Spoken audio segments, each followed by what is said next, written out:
नमस्ते विद्यार्थी मित्रों, आज हम कक्षा 5 विषय हिंदी विषय में लास्ट लेक्चर में हमने देखा था पाठ 9 का नाम था केशा शोर। उसके बारे में हमने देखा, उसका थोड़ा याद कर लेते हैं कि उसमें हमने क्या क्या देखा था। तो केशा शोर, उसमें हमने एक बीजू चाचा है, उसके खेत में कई सारी सब्जियां है, वह सभी सब्जियां इकट्ठी होती है और अपनी अपनी तारीफ करती है, फिर तो के उग्र चर्चा पर आ जाती है। ऐसा सब कुछ हमने देखा था। फिर तो के सभी अपनी अपनी तारीफ करती है, कोई अपने स्वाद के बारे में बताता है, कोई अपने जो कहवाय के गुण है उसके बारे में बताता है। सभी तो के सभी अपनी अपनी जगह पर सही होती है, कोई अपनी जगह पर गलत होती नहीं है। सभी किसी न किसी तरह से हमें उपयोगी है, हमारे स्वास्थ्य के लिए ज़रूरी भी है। ऐसे ही हमने केशा शोर पाठ की समझूती ली थी, सीखा था। आज हम उससे आगे, हमने अगले दस में जो देखा था उससे आगे आज हम काव्य 10 सीखो कि सीखो का अर्थ क्या, तो कि हमें सीखना है। जो प्रकृति के कई सारे तत्व है उनसे हमें कुछ न कुछ सीखने को जो मिलता है उसके बारे में आज हम देखेंगे। तो काव्य 10 सीखो, उसके कवि हैं श्रीनाथ सिंह नाम के कवि हैं, उन्होंने यह काव्य लिखी है। प्रस्तुत कविता प्रसिद्ध रचनाकार श्रीनाथ सिंह द्वारा रची गई है। यह जो श्रीनाथ सिंह हैं उनके द्वारा यह काव्य लिखी हुई है।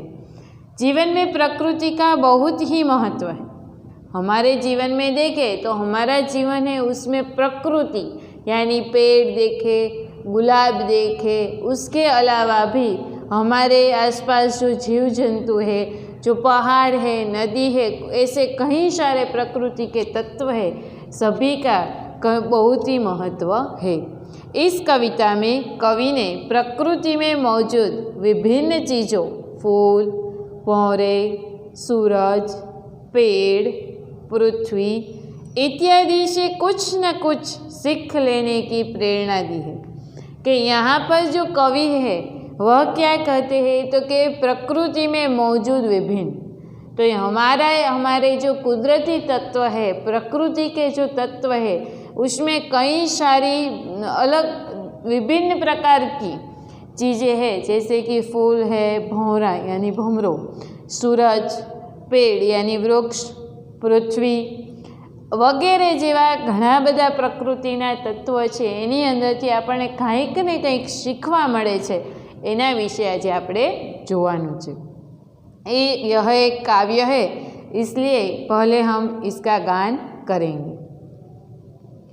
फूलों से नित हंसना सीखो, भौरों से नित गाना, तरु की झुकी डालियों से नित सीखो शीस झुकाना, सीख हवा के झोंकों से लो कोमल भाव बहाना, दूध तथा पानी से सीखो मिलना और मिलाना, सूरज की किरणों से सीखो जगना और जगाना, लता और पेड़ों से सीखो सबको गले लगाना, मछली से सीखो स्वदेश के लिए तड़प कर मरना, पतझड़ के पेड़ों से सीखो दुख में धीरज धरना, दीपक से सीखो जितना हो सके अंधेरा हरना, पृथ्वी से सीखो प्राणी की सच्ची सेवा करना, जलधारा से सीखो आगे जीवन पथ में बढ़ना, और धुएं से सीखो हरदम ऊंचे ही पर चढ़ना। तो यह एक बार मैंने जो गान किया, यह आपने सुना। अब आपको भी घर बैठे मेरे साथ यह गान करना है। फूलों से नित हंसना सीखो, भौरों से नित गाना, तरु की झुकी डालियों से नित सीखो शीस झुकाना, सीख हवा के झोंकों से लो कोमल भाव बहाना, दूध तथा पानी से सीखो मिलना और मिलाना, सूरज की किरणों से सीखो जगना और जगाना, लता और पेड़ों से सीखो सबको गले लगाना, मछली से सीखो स्वदेश के लिए तड़प कर मरना, पतझड़ के पेड़ों से सीखो दुख में धीरज धरना, दीपक से सीखो जितना हो सके अंधेरा हरना, पृथ्वी से सीखो प्राणी की सच्ची सेवा करना, जलधारा से सीखो आगे जीवन पथ में बढ़ना, और धुएं से सीखो हरदम ऊंचे ही पर चढ़ना। तो यहाँ पर इस काव्य का गान करने के बाद अब इसमें कवि क्या क्या कहने जा रहे हैं, क्या क्या हमको सिखाना चाह रहे हैं, उसके बारे में आज हम देखेंगे। फूलों से नित हंसना सीखो, भौरों से नित गाना। तो यहाँ पर कवि कहते हैं कि हमारा जो जीवन है उसमें हमें फूलों की तरह नित हमेशा सदा हमें हंसते ही रहना है, चाहे हमारे जीवन में दुख हो या सुख हो। पर हमारे जीवन में जो दुख आया है वह भी समय पसार हो जाएगा, वह सुख है तो वह भी समय पसार हो जाएगा। इसलिए जो भी परिस्थिति है पर उसमें हमें जो गुलाब फूल है वह फूल की तरह हमें सदा ही हंसते रहना है। भौरों से नित गाना। तो जो भौरा यानी भमरो जो भ्रमर होता है मधुकर, उसके जैसे हमें नित गाना। भौरा होता है वह हम देखते हैं कि जिस जगह भी जाता है वह फूल होता है उसके अंदर से पराग रस लेता है तभी भी वह गाना गाता है, वह उड़ता है तभी भी वह गाना गाता है। उसी तरह हमारा जीवन है वह भी ऐसे ही गाने की तरह चलता रहे। तरु की झुकी डालियों से नित सीखो शीश झुकाना। तरु यानी पेड़ या वृक्ष।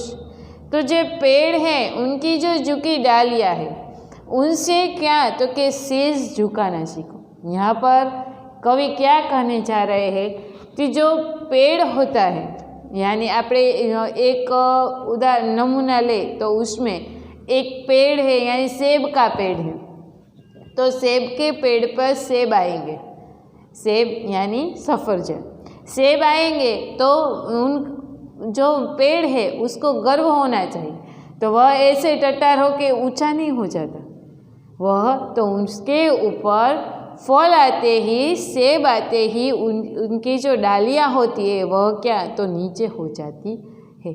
यानी तो उसकी अच्छी बात है कि उसके ऊपर सारे फल आए हैं, फिर भी वह गर्व अभिमान नहीं करता, क्या करता है तो विनम्र होकर अपना शीश झुकाता है।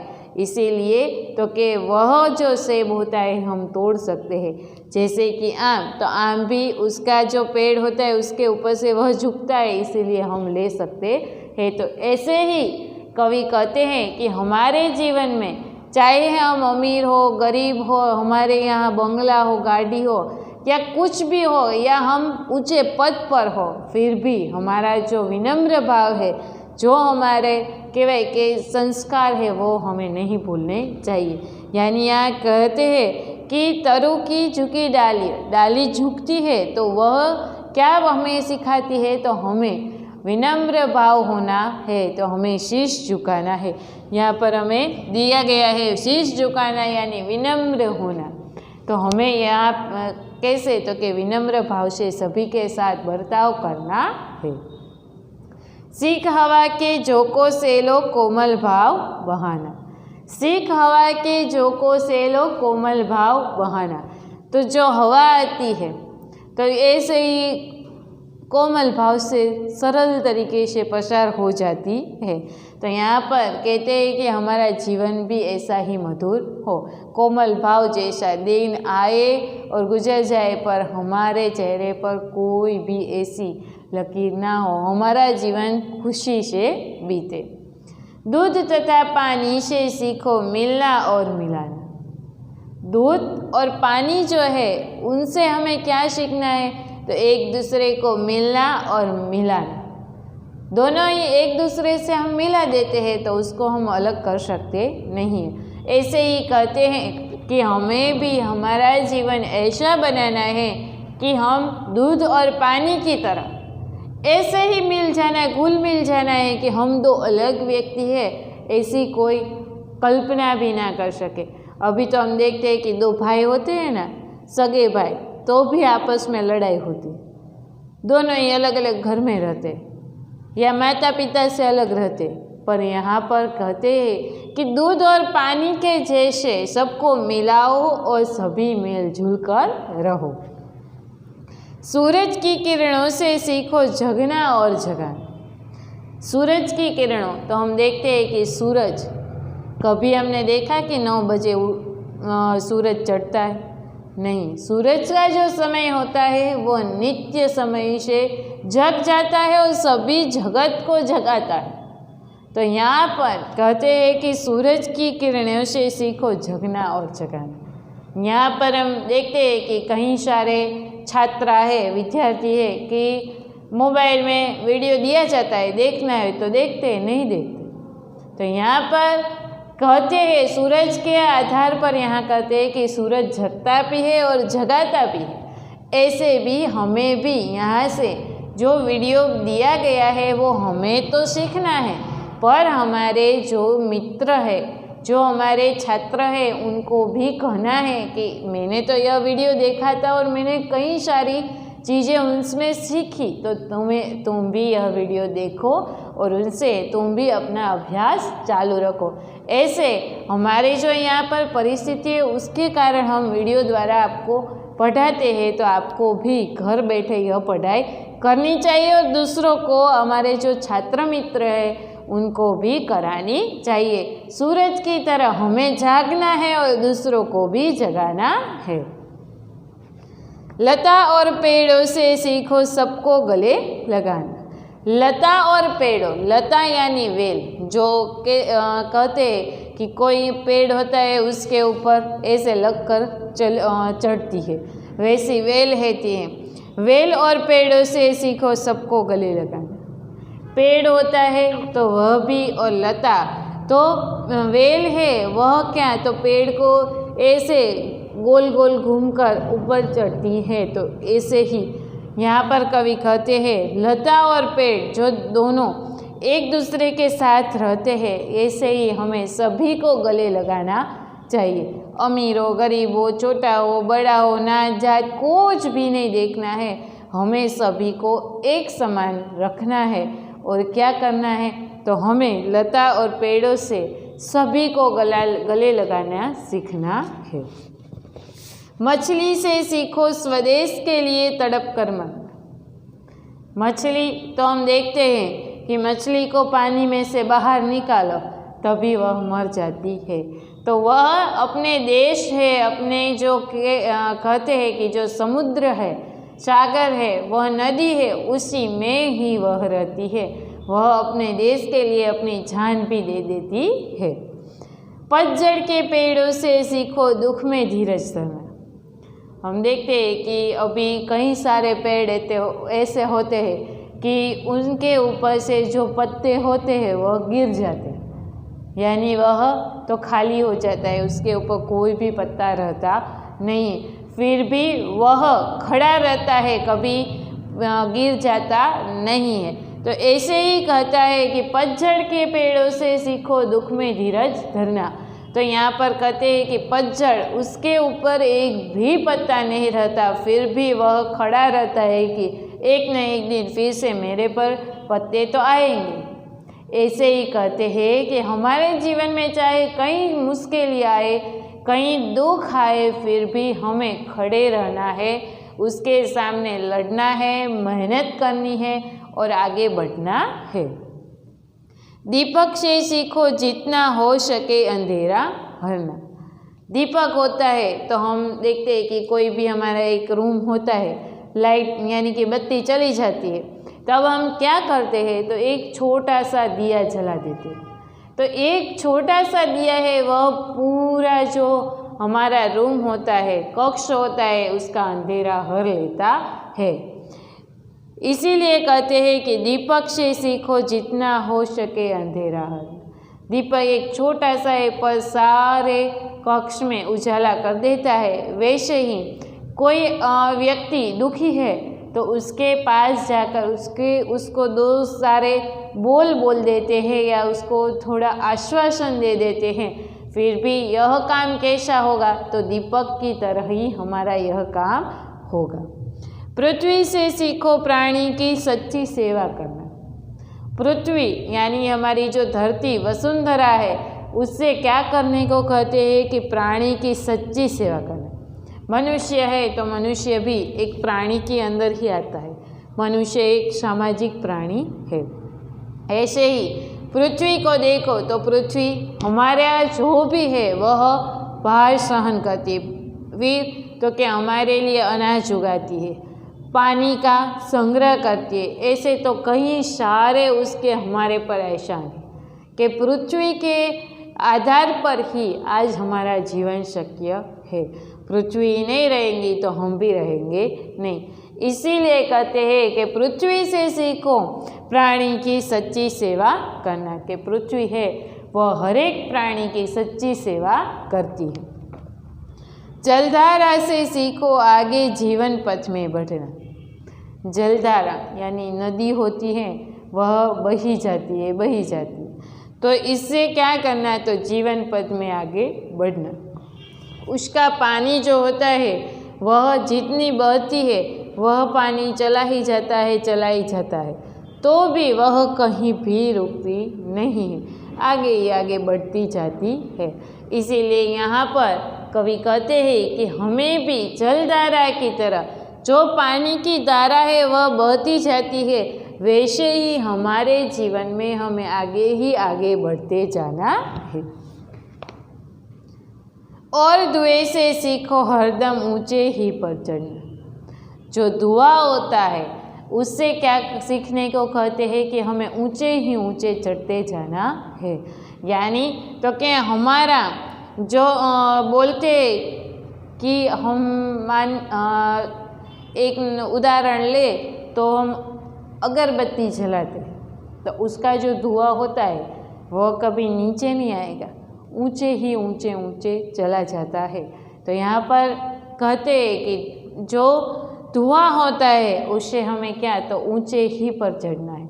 हमारे जो विचार है वह उच्च रखने हैं और हमें उच्च विचार के आधार पर ही आगे बढ़ते जाना है। कभी भी हमें निराश होकर बैठना नहीं है, हमारी सोच ऊंची रखनी है और सोच ऊंची रखने के साथ साथ हमें कड़ी मेहनत करके उसको सिद्ध भी करना है और मंजिल हासिल करनी है। तो यहाँ पर जो कवि है श्रीनाथ सिंह, उन्होंने प्रकृति के कई सारे तत्व के आधार पर हमारे जीवन में हमें प्रकृति के तत्व के आधार पर ऐसे ही कई सारे उपदेश दिए हैं, उसके आधार पर हमें अपना जीवन मधुर बनाना है। यहाँ पर फूलों से, भंवरों से, नदी से, हवा से, प्रकृति के कई सारे तत्वों से हमें कुछ न कुछ सीखने को मिलता है। हमें पहले नहीं पता था, पर आज हमने यह काव्य समझी, इसके आधार पर हमें पता चला कि हमें जो प्रकृति के तत्व है उनसे क्या क्या सीखने को मिलता है। हम देखें तो हमारे आसपास भी ऐसी कुछ न कुछ चीज़ होती है कि उससे भी हमें कुछ न कुछ सीखने को मिलता है। तो ऐसे ही कई सारे तत्व है जिनसे हम कुछ न कुछ सीख सकते हैं। तो यहाँ पर सीखो कविता में हमने फूलों से हंसना, भौरों से गाना, तरु की पेड़ की जो डालियाँ होती है वह झुक जाती है, उसके आधार पर हमें विनम्र होने का सीख मिलती है। सीख हवा के झोंकों से लो कोमल भाव बहाना। जो हवा का जो झोंका होता है, जो आके चला जाता है, उसके आधार पर हमें कोमल भाव बहाने की सीख मिलती है। दूध तथा पानी से सीखो मिलना और मिलाना। तो यहाँ पर कहते हैं कि दूध और पानी जैसे एक दूसरे में मिल जाते हैं, वैसे ही हमें मिलजुल कर रहना है।